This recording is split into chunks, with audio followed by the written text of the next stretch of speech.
Hello, hello, hello guys, hello, welcome back to your friendly neighborhood noob, and I'm friendly. Hi! And we are back with a new series, oh my god, really? 100 days off. Now, you guys have seen many 100 days offs, 100 days of RL Craft, 100 days of better Minecraft, but today we are doing 100 days of Pixelmon. That's right, and I'm doing this because I love Pokemon, and I love Minecraft. But I've never really been very good at Pixelmon. I've never been able to understand it. But I have done some research, been looking into it. My brain has been tuning and churning. And we're going to do this. We're going to do it together. I'm so excited. We're going to jump in. We're going to do 100 days of Pixelmon. Let's go. After the first 20 days, I kind of felt like I didn't do enough. So I spent day 21, 22, 23, and 24 working on my base. I finished the roof to my house. I made an area for the apricorns to grow. I built a mine with a staircase going down to it, even a staircase going from my house to the staircase to the mine. And I built an area for my potatoes so I'd have a food source that was easy to collect. I also started working on the inside of my house as well, trying to make it a bit better, a bit more upgraded. I was just worried that I wasn't doing enough. I've never played Pixelmon. I didn't know how to judge. How much are you supposed to do at the start? How little? I don't know. And I also worked on getting some more Pokemon. Day 25 and 26, I worked on making Pokeballs. Now this process is actually really slow. First you need iron, you need to get some cooked apricorns, and you need some stone buttons. You will have to use the iron pieces on an anvil, or their specific anvil, and keep hitting it over and over again. A slow process, I promise you. I had to do all 55 of the metal pieces for the bottom and the apricorn top, and then I put them together. But this did take me an entire 2 days to get 55 done. I can't believe the process is so long. They really have to make it quicker. There might be a machine that I haven't got yet that does make the process quicker. I don't know. But this was a big waste of 2 days. 2 freaking days for Pokeballs! Day 27 and day 28 was spent using those Pokeballs around the area. Now, I wanted to catch as many cool and wonderful Pokemon as I can. I even found myself catching an Ekans, a Ladybug, a Rattata, a Lillipup, Electrike, Sentret, Voltorb, Minun, Falafi, Mareep, Skitty, and Macrow! Which were all it was a process. It took me 2 days to get all these Pokemon. And I just want to spend a few days just catching, because that's what I really enjoy doing when I'm playing normal Pokemon games on my Nintendo. Whether it be my DS or my Switch, you just want to go around collecting them all. Gotta catch them all. Day 29, and I've spent more time in my mines. That's right, I went down into the mines, and I thought, I'm gonna make it even deeper. I wanted to get to, at least 12 or 11. That way I could have, a strip mine. I also had a path that went up to a separate little cave that I'd eventually look through. I was lucky because I actually found a mine in that cave, both of them down the bottom end to my side. But it was important to me that I'd go down to 12 because, as you know, guys, we need our diamondes, our beautiful, beautiful diamonds. Day 30 was the day I figured out on how to make a healer.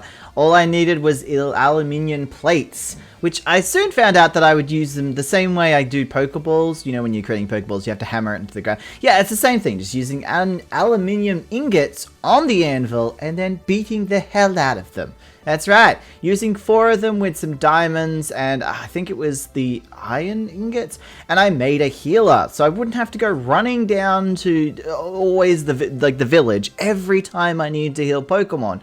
I could just simply come up here to my own house. It was nice.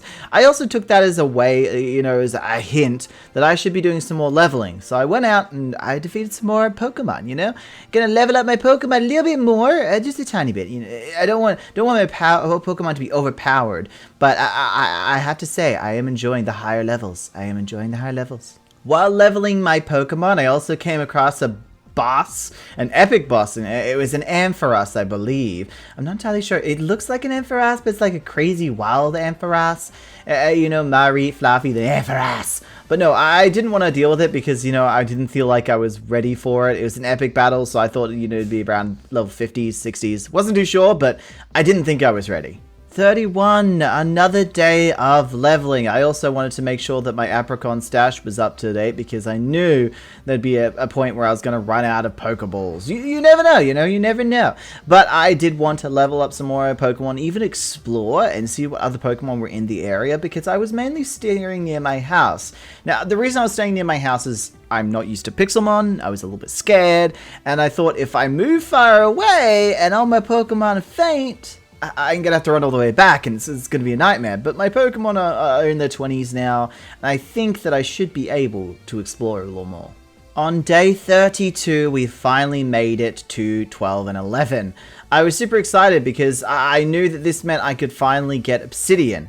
Well, there was always going to be lava everywhere else, and I did pass a lot of lava on the overworld and the top level, but I really wanted to use the lava at the bottom because that way I, kill two birds with one stone, get rid of lava as well as use obsidian. It was good because I wanted to get to the Nether by the end of this episode. That was my goal. I got to Ultra Space last time, Nether this time. I also ended up raiding that side cave that I was looking at before, the one that I found while tunneling down, and I found at least a stack of iron, which was going to be helpful, especially when making Pokeballs, because for some reason they made Pokeballs use iron, a lot of it. Even though I thought Pokeballs were made out of the silicon or like a metal base that was not iron. Like I don't think any real metal would have gone into a Pokeball, but supposedly it does, according to Pixelmon. I wake up to day 33 a little bit excited because I knew that we could make the portal today, the Nether portal. And of course it's just like making any other Nether portal, though I did remind myself that the new kind of biomes wouldn't be there. The ones from, one point, I think it was 17 they came in. Not entirely, no, 16, the new Nether biomes. They just weren't going to be there, which means the Nether was going to look as boring as dog poo, dog shit. It was just going to look so dull. But it does mean I get a new selection of Pokemon that I can actually explore and find and catch and battle, and also Nether fortresses, which would have a decent amount of loot in them. For the rest of the day, I actually went in search of raids. I hadn't really done any raids yet, so I thought, why not? Why not check out a few of them? The first one I did check out was a Wooloo, which, Woolio, it's the sheep one. The one you see in, like, I think Sword and Shield is where it came through.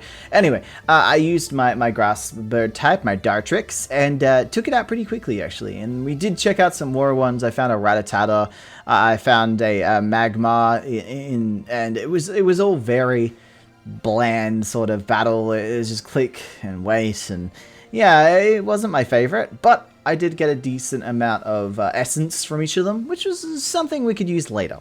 Day 34, and I returned to Ultra Space. I missed my jumping abilities in Ultra Space. It was just so awesome. You know how you could just randomly jump really high? I also saw a whole bunch of Pokemon that, I haven't seen the overworld yet in this world. It was really cool. And I did explore quite a bit this time. I took a bit more risks. I took so much risks, in fact, that I found a end city, which I thought wouldn't have the shulker creatures in them. I didn't think they would be there because it's only Pokemon mobs. But no, they were shulkers. And unfortunately, I died. That's right, my first death was to shulker creatures in the Ultra Space, which was the most unfortunate death because I lost all my stuff in Ultra Space and I couldn't get it back. At the end of the day, I only lost, a diamond and pickaxe, a little bit of food, a bucket of water, and 20 Pokeballs. It wasn't like a major loss. I didn't have any armor on me, which I probably should have if I was going to go do some end busting. And I didn't have anything useful, a weapon or anything like that. Again, didn't think I would need to. But I was able to find out exactly where I could find end areas and that I could get shulker boxes. So I see it as a plus at the end of the day. I was a little bit disappointed in myself after my first death, so on day 35 I decided to go back into the mines. I was going to collect some materials and make myself useful. I think that really is important after you kind of die to anything, that you kind of focus on something else. Just don't focus on the death, focus on moving forward. finding something productive. So I went and got a whole bunch of coal, some sapphire, some iron. It was a good day, you know, it was a good day. At the end of the day, I put that to the back of my mind and thought to myself, I didn't lose that much, you know, I could have lost more.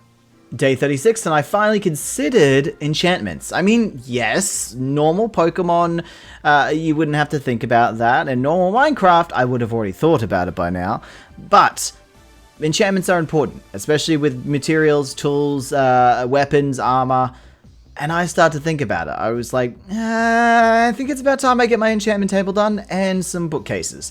I remembered that there were bookcases in the, what are they called? The Pokemon store and Pokemon Center. I did remember them, so I went and collected them, and I made an enchantment table out of what I already had. That also led to me realizing I didn't really have a sugarcane space. I had 49 sugarcane in my chest, but never considered to make a sugarcane area. I don't know. I usually do. It's one of the first things I actually make when I'm in Minecraft, but I think because it's Pixelmon, I put it to the back of my head. So I went out and grabbed all the stuff that I'd need for it, including the sugarcane, and started to build a sugarcane area right next to my potato farm. And it was going to be used for the paper and, you know, grabbing as much paper as I can while I desperately try to get leather from Pokemon, which honestly, just I realized that the only way I'm going to get leather is from Pokemon, and that did not sit well with me at all. I was like, no! 38, I spent the time again making Pokeballs. This time I didn't spend as much time because I only made a few. Even though I had about 60 worth to make, I only made about 10 to 13. I wasn't really interested in spending the rest of my days just making Pokeballs. Plus, I had more episodes to go where I could make the Pokeballs. I just needed some in my supply, and so I pulled out my iron and my apricorns, which had collected up quite a few, and put them and smelted them away. Our final day in this episode, day 39. I spent the day going into the Nether. I was so happy. We need to go deeper. And I finally did. I found a whole array of different Pokemon that I hadn't seen yet. Sizzlipede, Imped, a lot of Pokemon that I actually didn't recognize, probably because I'm not very well versed in the more recent Pokemons. But it was really interesting to see. It was also kind of non-nostalgic to see the old Nether. It was ugly. It was really ugly. All the textures were gross, and it really did look like hell. I kind of like the magical feel that I get from the new Nether and how it doesn't look quite as gross. And I was able to find a Nether fortress, which I was going to explore later on in the series. I thought to myself, no, today I'm just going to explore the Nether. I will then explore the Nether fortress next time. Because you know, you need more time to do those sorts of things. You can't do them just one day. You can't. No. And of course, we have come to the end of another episode. Episode 2, where we've made it to day 40. Oh my god, we're on day 40 right now. Now, of course, I'll continue on the rest of day 40 in the next episode. But today, I really want to say thank you guys so much for watching. Thank you so much for being here. Thank you so much for enjoying the 100 days of Pixelmon and seeing everything that I got to do. I'm actually quite happy with what I've done so far. I didn't think I would make it through mentally in the first couple of days, so this is really great. Anyway, guys, thank you so much for watching. Thank you so much for being here, and I will see you next time in the next episode. Goodbye. Don't forget to eat spaghetti, okay? Goodbye.